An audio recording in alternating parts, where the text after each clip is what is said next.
కార్తీక మాసం నిత్య పద్య కుసుమం. రచన సహజ కవి శ్రీ అయినాల మల్లేశ్వరరావు తెనాలి. గానం మధుర గాయకులు శ్రీ వెంపటి సత్యనారాయణ తెనాలి. మూడవ రోజు కార్తీక శుద్ధ తదియ సోదరి తృతీయ. అరయ గౌరీ వ్రతమును ఆచరించి పార్వతీ మాతను అర్చించి భక్తితోడా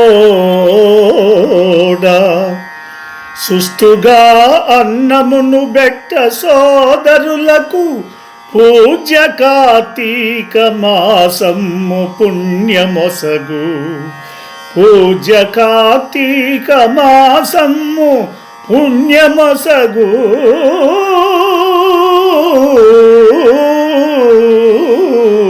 ఓ